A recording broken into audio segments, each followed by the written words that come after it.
This is All India Radio.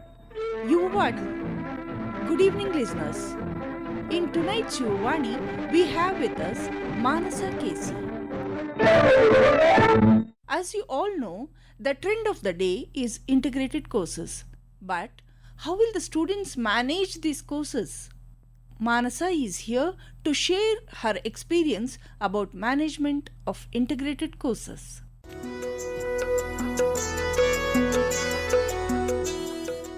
Hello everyone, I'm Mansa Casey. I'm pursuing BCom 5th semester at VVS FGC Basveshwanagar and I'm also a CA aspirant. Might as well say a CA intermediate student. With this being the academic life of mine, I also enjoy writing contents, poems, paint sometimes and to get submerged reading books as in hobbies. My question to you all is, if you could give your younger self a piece of advice, what would it be? While you keep pondering on this, I would like to share mine. But let's rewind a little bit. The previous year, in the month of May, a handful number of students from our college were given an opportunity to be here for the AIR debate competition. I was one amongst those equally talented and smart students who got to participate in the same. I'm actually nostalgic for having to come back here for the different and yet the same experience which I never saw coming. Also, I remember how it was my forever dream to become a chartered accountant and how I was counting on the intermediate exams that were to be taken place in the month of November. I'm no one great, haven't gone through real traits and crux of life to be motivating you all. But those who are listening, I hope you could just learn from the mistakes that I could have possibly avoided so that you can do better at what you're doing. See, if you Google it, what you see is that it's one of the toughest professional courses in India. And the exams are conducted by the Institute of Chartered Accountants of India, which is governed by Ministry of Corporate Affairs, Government of India. The exam consists of 3 levels. The first one being CA Foundation, then the CA Intermediate, and CA Final, which one has to appear after completing their articleship training. The pass percentage of CA Final is between 10 to 16%, meaning out of every 100 who writes the exams, 76 people ends up failing. The people who do not clear the exams form the majority of the crowd. So every student knows the patience, hard work, determination, and most importantly, the discipline of consistency that this course requires. Sometimes it's not just a CA degree you get at the end, but also the degree of patience and the art of keep going. Starts with the dream of having the suffix CA before your name and follows with sleepless nights, good days which comes with bad ones, long study hours, self-doubt, hard work, beliefs, learning from mistakes, and the list continues. I still remember how excited I was, most importantly how proud I was of myself for having cleared the CA Foundation examination December 2021. So far, so good. Little did I know that intermediate was a whole new game, and I failed intermediate group 1 exams November 2022. This was the first time that I've ever failed, and honestly I felt hopeless. My self-esteem stooped down. I had a rough beginning with respect to CA intermediate journey. This being the professional course, obviously the students have to learn and have proper understanding of concepts of subjects mainly like accounts, taxation, auditing, company law, costing, financial management, economics, EIS and SM at the intermediate level itself. The first 2 to 3 months, it was very difficult for me to understand what was actually being taught because every single subject is new and I'm pretty sure I'm not the only one at this level to feel this way.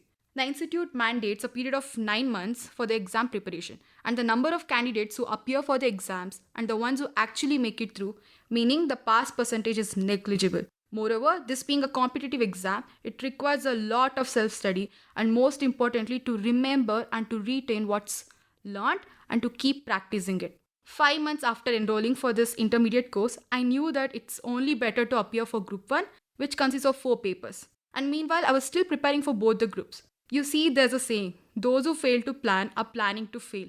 Exactly, I failed to plan. At the same time, the sudden urge of missing the college fun life arises, and I open the gates for distractions that curb the productive time, also the mindset of being effective and efficient while studying. Also, this past year was rigid, and I lost the flexibility of being able to manage stuff, and most importantly, there was a lack of consistency. I eventually even thought of not appearing for exams and paused my preparation for almost a week. I knew that I cannot make it, and it's not a calculated risk. But eventually, I did end up appearing for exams, the reasons being I had to face my fear of failure and to be responsible for my acts instead of chickening out. The worst that could happen is getting constructive criticism. But what was bugging was how my parents were going to take it. They have been absolute angels by giving me all the independence of freedom with no academic restrictions and have been blessed with all the resources with no disturbance. And being privileged and having not to make it in exams, I didn't know how to face my parents. But fortunately, they were very supportive and instilled words of wisdom and faith and to keep going no matter what. Things that help me overcome this failure is that number one, don't question your self image. Everyone has certain beliefs about themselves which they believe it to be true, and every experience that one goes through either casts votes for or against that self belief. In my case, the self image that I had about myself was that I'm pretty good at studies and that I'm smart. And once the results were out, that self image was crushed. Then you are stuck in that emotional loop of questioning the entire existence. So don't let that happen.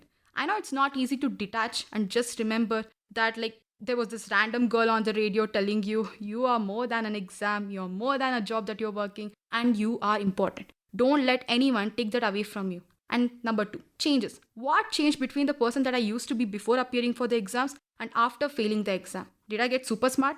No, I am still the same person. It's just the way I'm preparing has changed. Number three, your success. Just imagine one day, both you and I, if we end up becoming successful. And for that reason, which story do you think will be super exciting? I got first rank in school and then went to college. I topped over there and then I got into job and I became super successful. Or I was really studious. I was doing really well and I thought the same momentum would carry on in college. But when I got to college, something changed. I started failing and I hit rock bottom. Felt really bad and then I thought the only way back is up. So I started working hard and got better and better. And in the end, I became successful. See, the latter story is more fun to say. So just remember that one day when you become super successful, you need to have certain lows in your life that you came out of to become successful. To make your story interesting and also because of the same reason that I failed, I got a content to make on and I'm sharing with you all. I take this opportunity to also thank my college, specifically the teaching fraternity, for having been very encouraging and supportive of my academic pursuance of CA. It's definitely not easy to manage a regular college with a professional course going on. And the college, plus my fellow mates, made it stress-free, always updating me with the classes that I couldn't cover and the notes that I didn't keep a track on.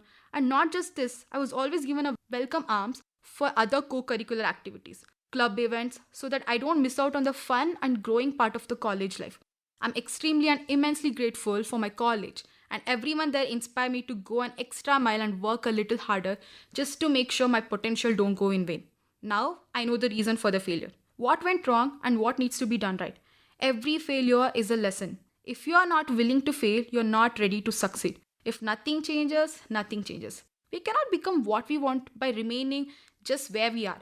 So chuck the self-shame, it's more like self-sabotaging. Instead, be that person who accepts what's happened and take accountability for everything that didn't happen as per the plan and keep going no matter what for the redirection to what is meant for you. Not to be dramatic, but the series of events that just happened were meant like as if it was supposed to happen. Now that I look back and see, it all makes sense. When the intermediate exams results were declared on 10th of January 2022, at this very same time, I was participating in the NSS annual camp organized by our college. On the very same day, we were at the autism school. I made sure that I was indulged in the camp activities and be intentional instead of just being there for the sake of it. Seeing how extremely talented and differently able the kids were made me realize how one should not ever lose the faith of hope and just believe in the present and be grateful for it. It was a whole new experience and the results didn't really affect me as much as I thought it would. I was with my friends, I shared them about the results and thought they would start with the mockings. But I was astonished how everyone instead told me that, Manasa, you can do it in the coming attempt. And it was totally fine. I grew more as a person and learned that nothing really ever matters in life. All that matters is kindness, gratitude, and believing that the sky is the limit. The reason I mentioned this is because I experienced the breakthrough that I was waiting for. And I'm manifesting everything that's ahead of me, be it success or failures. I will own up to it and embrace and keep learning from them. Because to err is human, to forgive is God, and to reconcile is a chartered accountant. Direction is so much more important than the speed because some are going nowhere fast. Be so rooted in your inner beliefs that the externality cannot disturb your inner peace. We often tend to be impatient and take a lot of time to digest that something unpredicted happened. So was I. I was always being perfectionist, at least when it is about studies. And to digest the fact that I had failed an exam wasn't an easy choice. But I did realize that what comes around goes around, and it's important to fail sometimes to know if there's any room to learn the same things, probably in a better way, and to always leave a room door open for improvements. Just pause, think, Analyze what went wrong. Do not go back to list just because you're too impatient to wait for better. Today, sharing this story or a glimpse of my academic life and failing one of the exams that I've always counted on, this is one of the best mistakes that I've ever made. All the tears I shed, overthinking in vain, I have learned the courage to accept my situation and set standards, envision, and implement them probably in a better way this time. And most importantly, to love the process. Because more often, most of us only fantasize the summit, but not the journey of the ups and downs it takes us there.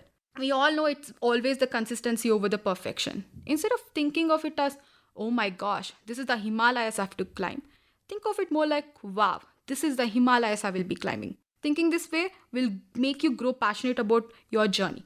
Everyone listening to this, I just hope you understand that one of the most beautiful things about life is the endless opportunities. You have to learn, change, see new things, find new music, meet new people, and start all over again.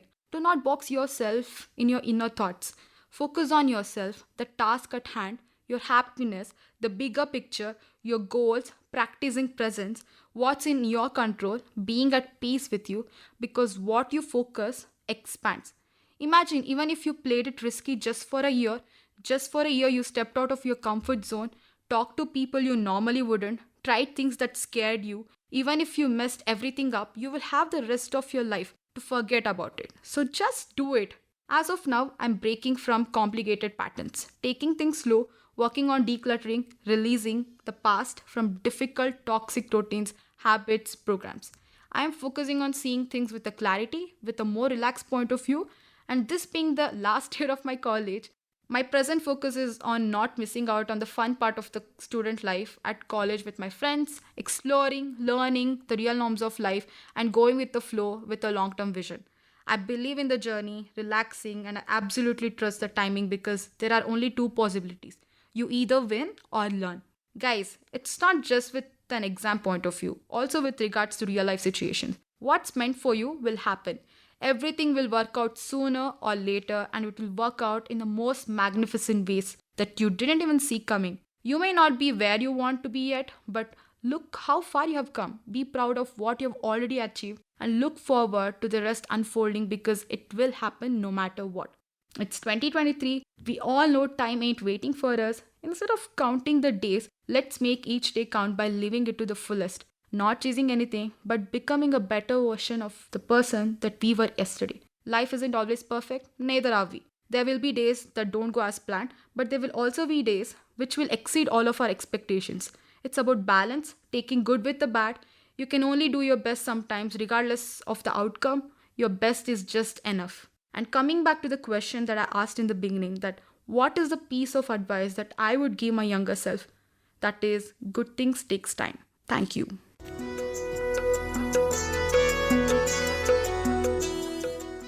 That was Manasa Casey, who was sharing her experience in management of integrated courses.